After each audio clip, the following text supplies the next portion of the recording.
کہ تم میری ذات پر درود پاک پڑھو، اللہ رب العزت تم پر رحمت فرمائے گا۔ صلو علی الحبیب صلی اللہ تعالی علی محمد صلی اللہ تعالی علیہ وآلہ وسلم۔ آج کا ہمارا موضوع ہے نماز کی شرائط۔ یہ نماز کی شرائط نماز سے باہر ہے اور اس کے لیے ضروری ہے کہ یہ 6 شرطیں ہیں۔ نماز سے پہلے ان 6 شرطوں کا ہونا یہ ضروری ہے۔ اگر ان 6 شرطوں میں سے کوئی ایک بھی شرط مفقود ہوگی یعنی نہیں ہوگی تو پھر بندے کی نماز بھی نہیں ہوگی۔ ان 6 شرطوں کا نماز سے پہلے پایا جانا ہونا ضروری ہے۔ اگر یہ 6 شرطیں موجود نہیں ہوگی یا 6 میں سے کوئی ایک بھی نہیں ہوگی تو اس سے بندے کی نماز بھی نہیں ہوگی۔ تو 6 شرطوں میں سے پہلی شرط ہے طہارت۔ کیا شرط ہے؟ طہارت۔ دوسری ہے ستر عورت، دوسری ستر عورت، تیسری استقبال قبلہ، چوتھی وقت، پانچویں نیت اور چھٹی تکبیر تحریمہ۔ یہ 6 شرطیں ہیں نماز کی۔ اب ان 6 شرطوں میں سے کوئی ایک بھی شرط نہیں ہوگی تو ہماری نماز بھی نہیں ہوگی۔ تو پہلی شرط ہے طہارت۔ طہارت کا معنی ہے پاکی۔ تو بندے کا پاک ہونا، اور طہارت میں کن کن چیزوں کا پاک ہونا ضروری ہے؟ تو 3 چیزیں ایسی ہیں جو یہ شرط جو ہے طہارت، اس میں 3 چیزوں کا پاک ہونا ضروری ہے۔ سب سے پہلے بندے کے بدن کا پاک ہو، دوسرا بندے کے لباس کا پاک ہونا، اور تیسرا جس جگہ پر نماز پڑھ رہا ہے اس جگہ کا پاک ہونا۔ تو یہ طہارت میں 3 چیزوں کا پاک ہونا ضروری ہے۔ بدن کا نجاست ظاہری ہو یا نجاست حکمی ہو، ان دونوں سے پاک ہونا ضروری ہے۔ نجاست ظاہری کسے کہتے ہیں؟ اس کے پھر 2 قسمیں ہیں، نجاست غلیظہ اور نجاست خفیفہ۔ اور نجاست ظاہری آسان لفظوں میں یہ سمجھ لیں کہ ظاہری نجاست جو نظر آ رہی ہوتی ہے، مثال کے طور پر بدن پر ادھر لگی ہوئی ہے، ادھر لگی ہوئی ہے، ایسی ناپاک چیز کہ جو بدن پر لگی ہوئی ہے، ظاہری ہے اور سامنے نظر آ رہی ہے، اسے نجاست ظاہری کہتے ہیں۔ تو نجاست ظاہری کا بھی بدن سے پاک ہونا ضروری ہے، یہ نجاست ظاہری نہ ہو، اور نجاست حکمی بھی نہ ہو۔ نجاست حکمی کسے کہتے ہیں؟ جو حکمی طور پر نجاست ہو، جیسے حدث اصغر اور حدث اکبر۔ حدث اصغر کہتے ہیں بے وضو ہونا، اور حدث اکبر کہتے ہیں بے غسلہ ہونا۔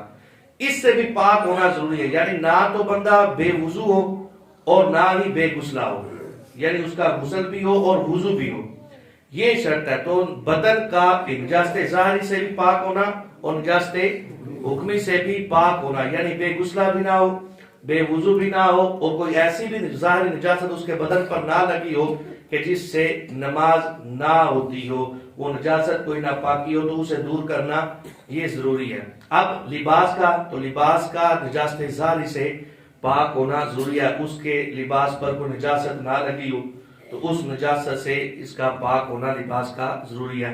تیسرا جس جگہ پر نماز پڑھ رہا ہے اس جگہ کا پاک ہونا ضروری ہے، جس مصلی پر نماز پڑھ رہا ہے اس مصلی کا پاک ہونا بھی ضروری ہے، جس کپڑے پر نماز پڑھ رہا ہے اس کپڑے کا پاک ہونا بھی ضروری ہے۔ تو طہارت میں 3 چیزوں کا پاک ہونا یہ ضروری ہے، بدن کا، لباس کا، اور جس جگہ پر نماز پڑھ رہا ہے اس جگہ کا پاک ہونا ضروری ہے۔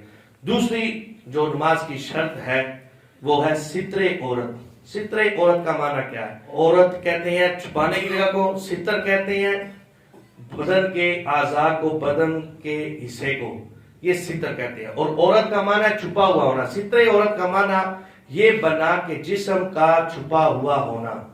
کیا معنی بنا ستر عورت کا؟ جسم کا چھپا ہوا ہونا۔ تو اب مرد کے لیے اور حکم ہے ستر عورت کا، اور عورت کے لیے اور حکم ہے ستر عورت کا۔ مرد کا ستر عورت کیا ہے کہ مرد کا ناف سے لے کر گھٹنے سمیت، ناف سے لے کر گھٹنے سمیت یہ اس کا چھپا ہوا ہونا ضروری ہے۔ اگر یہ اس جگہ کا وہ جو چھپا ہوا نہیں ہوگا، اس کا ستر عورت اگر نہیں ہوگا تو یہ شرط نہیں پائی جائے گی، تو اس کی نماز بھی نہیں ہوگی، یعنی بدن کا اتنے حصے کا چھپا ہوا ہونا یہ ضروری ہے۔ اور عورت کا کیا ستر عورت ہے؟ یہ چہرہ اور ہاتھ اور پاؤں بغیر ٹخنوں کے، بغیر گھٹوں کے، ان تین چیزوں کے علاوہ پورا جسم عورت کا ستر عورت میں شامل ہے. تو اب یہاں پر ہمیں یہ مسئلہ سنا کہ اگر شرط نہیں پائی جائے گی ستر عورت والی تو نماز نہیں ہوگی. اب جو عورتیں ایسا دوپٹہ لے کر نماز پڑھتی ہیں کہ وہ جالی والا دوپٹہ ہے یا ایسا پتلا دوپٹہ ہے کہ ان کے بالوں کی رنگت ظاہر ہو رہی ہوتی ہے، تو آپ بتائیں کیا ان کا ستر عورت پایا گیا؟ نہیں. ان کی نماز ہوگی نہیں. یا پھر یہ ہاتھوں کا علاوہ یہ بازو جو ہے یہ ستر عورت میں شامل ہے. انہوں نے ایسے جالی والے بازو پہنے ہوئے ہیں کہ جن سے ان کے جسم کی رنگت ظاہر ہو رہی ہے. تو ایسے لباس پہن کر بھی اگر کسی عورت نے نماز پڑھی تو اس کی نماز بھی نہیں ہوگی. یا مرد نے ایسا پتلا کپڑا پہنا ہوا ہے، آج کل پتلے کپڑے ایسے چل رہے ہیں، گرمیوں میں چلتے ہیں، وہ کاٹن ٹائپ ہوتے ہیں کہ جس سے بدن کی رنگت ظاہر ہو رہی ہوتی ہے، اس کی جسامت ظاہر ہو رہی ہوتی ہے اور جسامت کی رنگت ظاہر ہو رہی ہوتی ہے. تو ایسا لباس پہنا ہوا ہے جس سے بندے کی جسم کی رنگت ظاہر ہو رہی ہے ستر عورت والی جگہ سے، تو اس مرد کی بھی نماز نہیں ہوگی کیونکہ اس کا بھی ستر عورت والا شرط نہیں پائی جائے گی، جس کی وجہ سے اس کی نماز بھی نہیں ہوگی. یہ انتہائی اہم ترین مسئلہ ہے جس سے عمومی طور پر لوگ غافل ہیں. اور ستر کی طرف بلا ضرورت اپنے ستر کی طرف بھی نظر کرنا یہ جائز نہیں ہے، اور کسی کی ستر کی طرف تو نظر کرنا تو بدرجہ اولا جائز نہیں ہے. آج ہمارے جو نوجوان جو ہے گھٹنوں سے اوپر تک وہ نکرے پہن کر گھوم رہے ہیں، خود بھی گناہگار ہو رہے ہیں اور جس کی نظر پڑ رہی ہے وہ بھی گناہگار ہو رہے ہیں، اور یہ ڈبل گناہگار ہو رہا ہے. ایک تو خود اس نے گناہ والا کام کیا اور دوسرا وہ گناہ کا کام ایسا کر رہا ہے کہ دوسرے بھی اس کی وجہ سے گناہ میں ملوث ہو گئے ہیں، تو وہ ڈبل گناہگار ہو رہا ہے. تو ایسا لباس نہ پہنا جائے. گھروں میں اگر کوئی پہنتا بھی ہے تو اسے منع کیا جائے کہ یہ حیا کے خلاف ہے، تو اس لیے اس کی بھی نماز نہیں ہوگی اگر کوئی ایسا لباس بھی پہن کر آیا. تیسری جو شرط ہے وہ ہے استقبال قبلہ، یعنی قبلے کی طرف اس کا رخ ہونا. اب اگر بندہ قبلے کی طرف رخ ہے اور ایک ہوتا ہے قصدن جان بوجھ کے، وہ اگر قبلے سے رخ پھیرے گا، سینہ پھیرتا جائے گا، فوراً نماز فاسد ہو جائے گی. طہارت ستر عورت استقبال قبلہ اور قبلے سے اس کا رخ پھیرتا جائے گا تو فوراً نماز فاسد ہو جائے گی. اور اگر فار ایگزامپل وہ نماز پڑھ رہا ہے تو کسی کا دھکا لگا یا ایسا کہ معاملہ ہے اس نے جان بوجھ کر نہیں بلکہ غلطی سے اس کا یہ سینہ قبلے سے پھر گیا، تو 3 مرتبہ سبحان اللہ کہنے کی مقدار اگر وہ واپس آ گیا اس کی نماز ہو جائے گی. اگر 3 مرتبہ سبحان اللہ کہنے کی مقدار اس کا سینہ جو ہے وہ قبلے سے پھرا رہا تو اس کی نماز فاسد ہو جائے گی. یہ اس صورت میں ہے جب غلطی سے ہو، قصدن کرے گا تو فوراً نماز فاسد ہو جائے گی. چوتھی جو شرط ہے وہ ہے وقت. وقت کی پھر 2 قسمیں ہیں، ایک ہے وقت سے پہلے پڑھنا اور ایک ہے وقت کے بعد پڑھنا. وقت سے اگر پہلے پڑھ رہا ہے تو اس کی نماز سرے سے ہوگی نہیں. یعنی مثال کے طور پر آج ابھی زور کا وقت شروع نہیں ہوا تو ابھی میں جناب زور کی نماز پڑھنا شروع کر تو نماز ہو جائے گی؟ نہیں. وقت کا ہونا ضروری ہے. اگر وقت گزرنے کے بعد پڑھ رہا ہوں، یعنی میں آج ابھی جو ہے وہ مکروہ وقت کے بعد جو ہے میں مغرب کی کل والی جو گزر چکی ہے وہ نماز پڑھ رہا ہوں تو وہ ہوگی قضا. اور قضا بھی ایک گناہ ہے کیونکہ اس نے چھوڑی کیوں؟ تو چھوڑی ہے تو قضا کر رہا ہے نا، تو قضا بھی ایک گناہ ہے. یعنی وقت سے پہلے وہ بھی غلط اور وقت کے بعد وہ بھی غلط. اگر وقت سے پہلے کرے گا تو نماز سرے سے نہیں ہوگی، اور اگر وقت کے بعد پڑھے گا تو قضا ہوگی، اور قضا کا ایک اپنا گناہ ہے، اس نے یہ گناہ کا کام کیا. تو اس سے پھر یہ وقت کا ہونا بھی شرط پایا گیا. پھر 5ویں شرط ہے نیت. نیت دل کے ارادے کو کہتے ہیں، دل کے ارادے کو، پختہ ارادے کو نیت کہتے ہیں. زبان سے کہہ لینا یہ بہتر ہے. اب ایک بندہ نماز پڑھنے کے لیے آیا، اس نے زور کی سنتیں پڑھنی تھی، تو اس نے زبان سے نیت کہتے ہوئے زور کی جگہ اثر کہہ دیا، لیکن دل میں پختہ اس کا ارادہ کہ میں زور کی ہی سنتیں پڑھ رہا ہوں، زبان سے غلطی سے اثر بھی نکل گیا تو اس کی نماز ہو جائے گی، کیونکہ نیت کہتے ہیں دل کے ارادے کو. تو یہ نیت دل کے ارادے کو، یہ جو شرط ہے یہ دل کے ارادے کو کہتے ہیں. تو علماء نے اس کی ادنا ترین صورت یہ لکھی ہے کہ اگر اس بندے سے پوچھا جائے نا کیا پڑھ رہے ہو تو وہ سوچے نہیں، فوراً بتا دے کہ میں زور کی سنتیں پڑھ رہا ہوں. تو یہ اب پختہ ارادہ اس کے دل میں پایا گیا، یعنی اس کی نیت زور والی ہی تھی تو اس کی نماز ہو جائے گی. 6ٹھی جو شرط ہے وہ انتہائی اہم ترین شرط ہے اور اس کا عمومی طور پر لوگ اس کو درست ادا نہیں کرتے تو ان کی نماز سرے سے ہوتی ہی نہیں ہے۔ تو جو چھٹی شرط ہے وہ ہے تکبیر تحریمہ۔ کون سی شرط ہے؟ پہلی تکبیر، تکبیر اولا، تکبیر تحریمہ۔ اس میں انتہائی اہم ترین مسائل ہیں جس کو ہم نے آج سیکھنا ہے۔ سب سے پہلے تو تکبیر تحریمہ کا تلفظ، عمومی طور پر تکبیر تحریمہ کا ہمارا تلفظ ہی درست نہیں ہوگا تو نماز شروع ہی نہیں ہوگی۔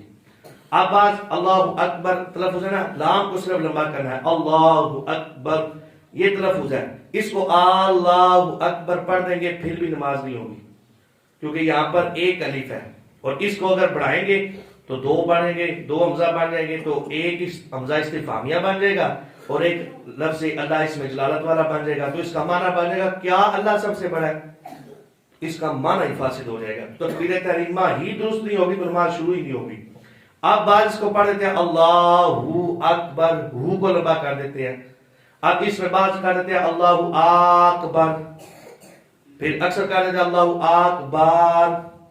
میں ایک امام صاحب کے پیچھے موقع ملا نماز پڑھنے کا، تو میں نے اس کے پیچھے نماز جب پڑھی نا تو اس کی تکبیر تحریمہ تھی اللہ اکبر، میں نے کہا سبحان اللہ، یہ اس کی تکبیر تحریمہ ہی نہیں درست، اس کی نماز کی کیا حالت ہے، تو پچھلوں کی تو بالکل ہی نہیں نہ ہوئی۔ تو یہ انتہائی اہم ترین مسئلہ ہے کہ اس کا تلفظ درست ہونا یہ ضروری ہے، یہ نماز کی شرائط میں بھی ہے، نماز کے فرائض میں بھی تکبیر تحریمہ ہے، تو اس کا درست تلفظ ہے اللہ اکبر۔ میں ایک مرتبہ پڑھتا ہوں، آپ نے دہرانا ہے اس کو، صرف لام کو لمبا کرنا ہے اور کسی لفظ کو لمبا نہیں کرنا، اللہ اکبر اللہ اکبر۔ اب اس میں غلطی کون کرتا ہے؟ عمومی طور پر مکبر جو ہوتے ہیں نا یہ غلطی کر دیتے ہیں، امام کے پیچھے جو عمومی طور پر جنازوں پر عیدین میں مکبر پیچھے کھڑے ہوتے ہیں تاکہ پیچھے والے لوگوں کو بھی اس کی آواز سنائی دے، امام جب کہے تو مکبر بولے، پچھلوں کو بھی پتہ چلے تکبیر ہو رہی ہے، تو اس میں اکثر طور پر وہ لمبا کر کے کہنا ہوتا ہے تو مکبر غلطی کر جاتے ہیں اللہ اکبر ایسے کہہ دیتے ہیں۔ تو اگر مکبر نے بھی ایسا کہا اور پیچھے جو کھڑا ہے اس کو امام کی آواز نہیں آ رہی تو اس مکبر کی تکبیر پر وہ نماز پڑھ رہا ہے، تو مکبر نے جب تکبیر تحریمہ غلط کہی تو مکبر کی نماز نہیں ہوئی، اور اس مکبر کی تکبیر سنتے ہوئے جتنوں نے نماز پڑھی ان سب کی نماز نہیں ہوئی۔ یہ مسئلہ لکھا ہوا ہے بھائی، میں پاس سے بات نہیں کر رہا ہوں، مجھے کوئی دیکھنا چاہنا اسے دکھا سکتا ہوں۔ تو اب اس مکبر کی تکبیر پر جتنے نماز پڑھ رہے ہیں سب کی نماز آیا ہو، تو یہ انتہائی اہم ترین مسئلہ ہے تکبیر تحریمہ والا۔ پھر اس کے بعد اس سے اگلا جو مسئلہ ہے وہ تکبیر تحریمہ کے لحاظ سے کہ بعض احباب جب نماز میں شامل ہوتے ہیں نا تو ایک بہت بڑی غلطی کرتے ہیں جن سے ان کی نماز نہیں ہوتی۔ وہ کیا ہے؟ جب آپ نماز پڑھنے آئے تو امام صاحب جماعت کرا تو امام صاحب رکوع میں ہیں، تو عمومی طور پر ہوتا یہ ہے جو بندہ شامل ہوا نماز میں وہ اللہ اکبر کہتا ہوا ساتھ ہی رکوع کر رہا ہوتا ہے، ساتھ ہی اللہ اکبر کہہ رہا ہوتا ہے، ساتھ ہی رکوع میں چلا جاتا ہے۔ تو اگر کسی بندے نے اس طرح کی، میں نے ایک بندے کو دیکھا وہ جلدی سے آ رہا ہے کہ میں رکعت میں شامل ہو جاؤں، بھائی ایک رکعت جاتی ہے تو چلی جائے، اطمینان سے آئے، اطمینان سے تکبیر تحریمہ کے اطمینان سے امام کے ساتھ شامل ہوں۔ تو اب وہ میں نے خود دیکھا جناب، وہ دوڑتا ہوا آیا، اس نے پہلی صف میں شرکت کرنی ہے تو وہ دوسری صف سے ہی نا ایسے پیچھے سے آتا ہوا اللہ اکبر وہ رکوع میں جا رہا ہے، یعنی اس کی تکبیر تحریمہ دوسرے صف سے شروع ہوئی اور اس کا رکوع پہلی صف میں ہو رہا ہے۔ تو ایسے اگر کوئی بندہ کرے گا یا اللہ اکبر کہتے ہوئے اتنا جھک جائے گا کہ اس کے ہاتھ گھٹنے تک پہنچ جائیں گے تو ایسے بندے کی سرے سے نماز ہی نہیں ہوگی۔ اس میں ضروری یہ ہے کہ جب آپ امام کے ساتھ شامل ہوں، امام صاحب کو رکوع میں پائیں تو آتے ہی اطمینان سے پہلے قیام کریں، سیدھے کھڑے ہوں، اس کے بعد اللہ اکبر کہتے ہوئے ہاتھ باندھیں، یہ قیام ہوگا، پھر اللہ اکبر کہتے ہوئے رکوع میں چلے جائیں۔ اگر اسی تکبیر میں اللہ اکبر کہتے ہوئے ساتھ ساتھ ہم نے رکوع بھی کر لیا تو نماز سرے سے شروع ہی نہیں ہوگی۔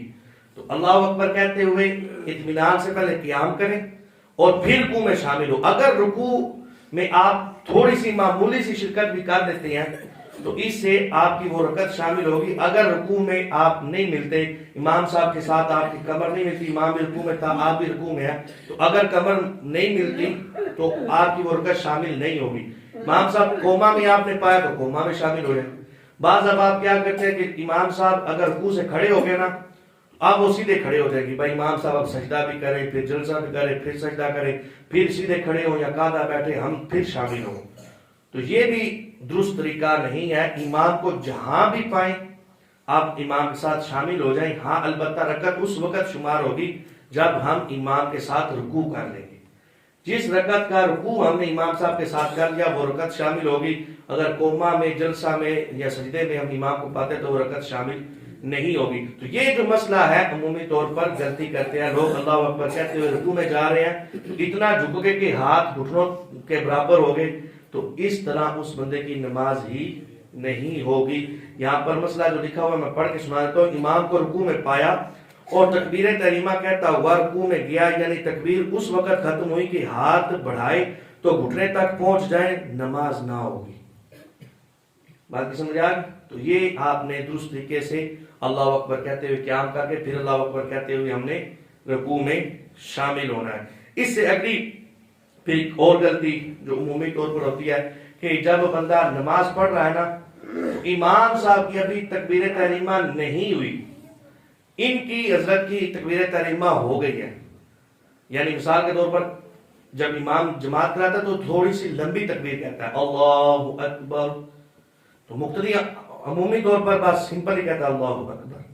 تو اب امام صاحب اللہ اکبر تھے یا اللہ پہ تھے تو اس نے اللہ اکبر کہتے ہوئے ہاتھ باندھ دیے تو یہ امام صاحب سے مقدم ہو گیا.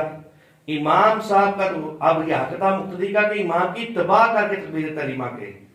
اب اس نے امام سے پہلے تکبیر تحریمہ کہہ دیا تو امام کے ساتھ اس کی اتباع کیسے ہوئی اور یہ مقتدی کیسے ہوا اس کی اقتداء کیسے ہوئی. تو یہ بھی مسئلہ ہے کہ جب امام صاحب تکبیر تحریمہ کہہ لیں یا امام صاحب اللہ اکبر پہ پہنچ رہے ہیں تو آپ اس وقت اللہ اکبر کہتے ہوئے امام کے بعد اپنا قیام کریں. امام کے بعد اپنی تکبیر کو مکمل کریں. اگر امام کی تکبیر مکمل نہیں ہوئی تو آپ نے اگر تکبیر کہہ لی تو آپ کی نماز نہیں ہوگی. تو یہ انتہائی اہم ترین مسئلہ ہے کہ امام سے مقدم نہیں ہونا. اس کی حدیث پاک میں وعیدیں بھی بیان کی گئی ہیں کہ جو امام سے مقدم ہوتا ہے غالباً اس کے بارے میں کہا گیا کہ اس کا سر گدھے کا سر ہے جو امام سے مقدم ہوتا ہے. تو اس لیے امام سے مقدم نہیں تکبیر تحریمہ میں بالخصوص اگر ہم نے امام سے مقدم ہو گئے تو ہماری نماز ہی سرے سے نہیں ہوگی. اللہ رب العزت کی بارگاہ میں دعا ہے اللہ رب العزت ہمیں صحیح احکامات سیکھ کر اس پر عمل کرنے کی توفیق عطا فرمائے. آمین بجاہ النبی الامین صلی اللہ تعالی علیہ وآلہ وسلم. في خمسة أطفي بها حر الوباء الحاطمة المصطفى والمرتضى وابناهما والفاطمة